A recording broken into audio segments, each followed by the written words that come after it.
편지 마지막에 베드로 사도는 짧은 잠언과 같은 교훈을 연속적으로 말하고 있습니다. 먼저 겸손으로 허리를 동이라 라고 하십니다. 다 서로 겸손으로 허리를 동이라. 하나님은 교만한 자를 대적하시되 겸손한 자에게는 은혜를 주시느니라 그랬습니다. 지금까지 종, 상전, 아내, 남편, 장로, 젊은이들에게 교훈한 베드로는 이제 다 모두에게 꼭 필요한 교훈을 주고 있는 것입니다.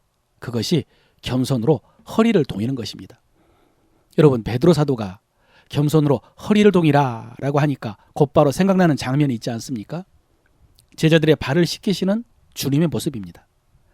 여러분, 그 모습은 주님께서 기꺼이 자신을 낮추어서 제자들을 섬기는 본을 보여주신 것이고, 그 후에 주님께서는 너희도 서로 발을 씻기라 라고 하셨습니다. 그리고 서로 발을 씻기라고 하신 것은 허물을 덮어주는 사랑을 하는 것이라고 했죠. 이것이 겸손으로 허리를 동이는 것이라면 결국 다른 사람을 섬기지 못하는 것은 교만하기 때문이고 그 자체가 교만입니다. 동시에 용납하지 못한 것도 교만하기 때문이고 그 자체가 교만입니다. 그리고 그렇게 섬기지 않고 용납하지 않는 사람은 뭔가 이유가 있고 믿는 구석이 있겠지만 하나님께서는 교만한 자를 대적하시고 겸손한 자에게는 은혜를 주신다고 했습니다. 지난 주일 설교 때 언급한 양자역학에서 미시세계와 정신세계의 능력을 확인하고 나니까 말씀의 능력이 더 분명하게 느껴집니다. 지금 본문 속에서 교만한 사람뿐만 아니라 모든 사람이 다들 원하는 것이 있고 그것을 얻기 위해서 나름대로 이런저런 노력을 하고 방법을 추구할 것입니다. 이를 위해서 어떤 사람들은 긍정적인 사고와 말의 능력을 강조하고 그것도 분명히 중요한 원리입니다만은 그러나 하나님의 말씀은 그것들과는 차원이 다른 능력입니다. 하나님의 말씀은 우주의 원리, 창조의 원리를 뛰어넘는 창조주의 약속입니다. 그러므로 우리는 이 말씀을 따라서 겸손으로 허리를 동여야 될 뿐만 아니라 하나님께서 교만한 자를 물리치시고 겸손한 자에게 은혜를 주신다는 이 말씀을 믿고 기대해야 됩니다. 때가 되면 너희를 높이시리라는 말씀을 입으로 묵상하고 마음으로 지키면서 하나님의 때를 기다려야 됩니다. 두 번째로 너희 염려를 다 주께 맡기라. 이는 그가 너희를 돌보심이라 라고 했습니다. 여러분, 여기서 돌보신다라는 말씀은 딱 시편 23편의 모습입니다. 여호와는 나의 목자시니 내가 부족함이 없으리라 라고 했던 양의 고백입니다. 사실은 다윗의 고백이죠. 어떻게 그렇게 확신할 수 있었느냐? 다윗은 자기가 직접 목자 생활을 해봤기 때문에 목자가 양을 어떻게 돌보는지를 잘 알고 있습니다. 목자는 양에 대해서 다 알고 있습니다.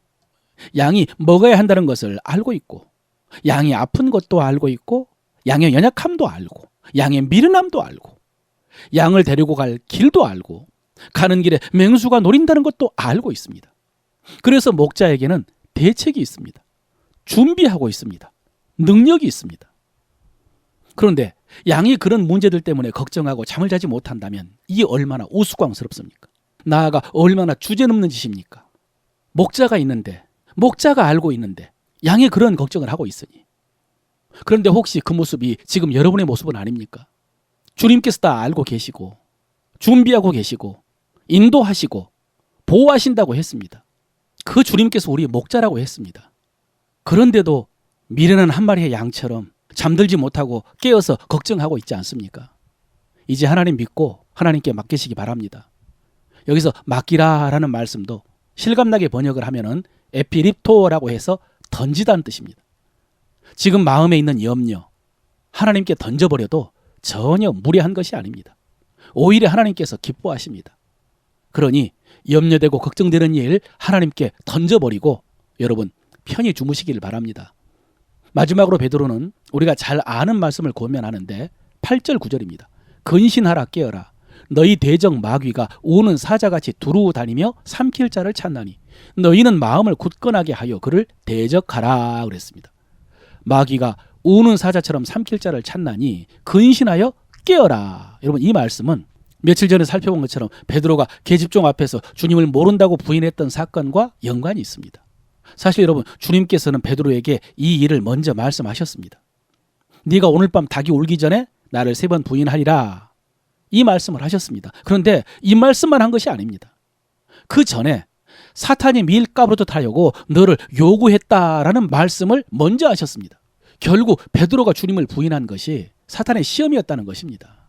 베드로는 계집종의 확인으로 넘어진 것이 아니라 사탄의 시험에 넘어졌다는 것입니다. 이렇게 마귀의 관계를 모르고 큰 소리만 치다가 넘어진 베드로였기 때문에 오늘 우리에게 근신하라, 깨어라라고 하신 것이고 믿음을 굳건하게 하여 마귀를 대적하라라고 한 것입니다. 여러분, 오늘날 우리가 기도를 율법적으로 한다거나 또 두려움 때문에 한다거나 공로로 여기면서 해서는 안 되지만은, 그러나 여러분, 기도하지 않으면은 마귀의 시험을 분별할 수 없고요, 물리칠 수가 없습니다. 그래서 반드시 깨어 기도해야 됩니다. 그리고 그렇게 기도할 때에 필요에 대한 간구를 할 뿐만 아니라 마귀를 대적해야 됩니다. 영적 전쟁이라고 하죠.